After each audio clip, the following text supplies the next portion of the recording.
Welcome back to the show. Our next guest, Shakiba Ahani, is a professional life coach and employment counselor and the founder of A New You Coaching.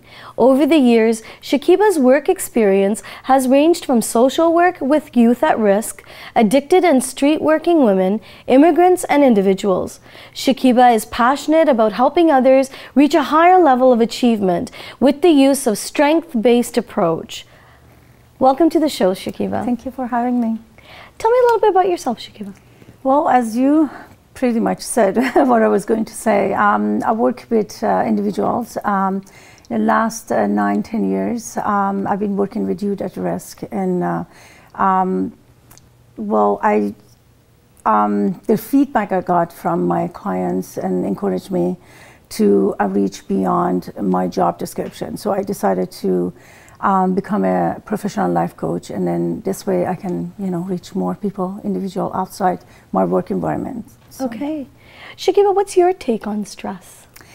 Well, I know today we're going to talk about life balance, and stress is a big part of life balance, because if you're not reaching the balance you're looking for between employment, fun, family, you will be quite stressed. And as your previous guest was mentioning, it's part of everyday life, and it's very difficult to ignore the stress that you're having while you're working on other part of your life. You need to focus on that, and then realize it that you have it and deal with it. Otherwise, it would be very difficult to move on and reach your goal, whatever it is. Shakiba, we often hear the word balance. Everybody talks about work-life balance. Doesn't matter what industry you're in, everybody's saying the buzzwords of work-life balance, right? What does that truly mean? Well, unfortunately, there is no one-way answer to balance. Okay. As your previous guest again mentioned, we are very different individuals. Very different with different needs. So I don't believe you will find one solution that fits all. There's no way. So based on where you're going, where you came from, and what is your purpose, you need to create a balance that fits your life. Okay. Unfortunately, what I always tell my clients is multitasking is considered as a very positive characteristic of any individual, and yet it can be very dangerous. Okay. The more we try to multitask in our life, and the more we're going to get to that danger zone that we might not be able to handle it. So knowing your abilities, knowing how much can you handle, also help you to realize how and when you can create that balance for yourself. Of course, and knowing how much you can handle is sometimes very different than what you have to handle. Exactly. Because I know for me, and for many viewers out there, that you know how much you can handle, and yet as a society we've stretched that definition of handle so much. Exactly. That it's now because you don't know where the parameters are anymore.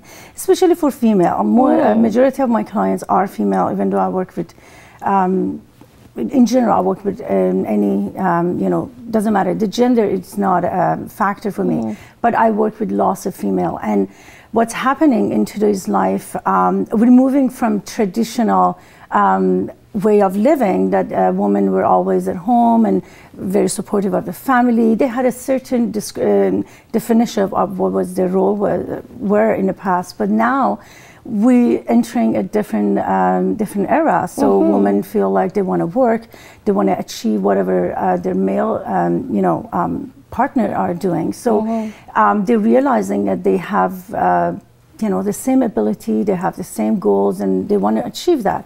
And then what happening to them is that they adapt, they gain all those roles and responsibility, and yet they have already the role that the society are giving them. So we have multiple roles, and that it's become really stressful in our lives. Nowadays, women they have multiple roles, like they have mothers and daughters and sisters, and wife and employees. So Of course. just to switch back and forth, and it's really difficult. And unfortunately, most female, in my experience, they're trying to prove that they can handle it. I can do all of that. I have nothing less than anybody else. So this way of thinking, it can be really dangerous because we just take on and take on and take on. And you need to realize, again, your abilities, set boundaries, and when you can say no. And Shakiba, there's a sense of guilt in there as a business professional. I know I feel it often, where you have a business to run and you're adapting to that, as you said, that multitasking role where I'm still a mom, I'm still a wife, I still have all those roles to play, and yet you get to a point in your business where you're feeling guilty that you're not putting in all of the energy into all of their roles, and then that starts to affect your self-esteem, right? Exactly. So how does self-esteem play into work-life balance? The way I look at it, before you gain and accept all these roles that it's given to you by society, by your families, by employers, you need to understand who you are. Self-esteem is a major part of the whole creating balance, because again, it goes back to this: you have to be honest to yourself, you have to be true to yourself, knowing what areas are your strengths and what are your weaknesses. If you don't realize that and you take on all these roles and responsibility, then you forget yourself, and that's a dangerous part. Again, in order to create balance between your life and family and fun, if you forget yourself, you ignore and neglect yourself, there won't be, you won't be achieving that balance that you're looking for. So self-esteem is a major part. Be true to yourself, be honest, and know how much you can do. Again, say no when you need to, and create boundaries for sure. And it feels selfish. You can create those boundaries, and in honesty, it feels selfish. Like if you do take that 15 minutes or half an hour a day to either, whether you're doing meditation, whether you're doing something for yourself, as a woman, and I'm pretty sure it's the same for males as well, that you feel that sense of, am I being selfish? Because you're taking that time for yourself, because you have that ambiance of give all the time. That's right. And I'm talking, from my own experience as a mother and a career woman. I always, I'm still working on it. I'm not quite there yet, but I still feel guilty because for example, when I started to become a professional life coach, I feel like this is mine, even though I'm doing it for the whole family, to support my family, to reach out to the society and give back. Part of the obligation that I have to give back to the society, and yet I feel so guilty. I feel like this is only mine, this is my achievement. What about my family? What about my children? So what happened, when I come home, I do twice as much that I should toward my children, my family, and it's I'm burning out sometimes, right? But the good thing about my experience is I'm realizing it. I'm coaching people toward this, just like your previous guest was talking about stress. You have to realize and and you deal with it. You cannot just ignore it, because how else you can do this? So as soon as I feel guilty and I take on more responsibility, I realize, no, what I'm doing, yes, is satisfying my need in terms of employment, achieving goals, but also I'm helping my family while I'm doing this. So family is not separated from my goals. Individuals should realize that.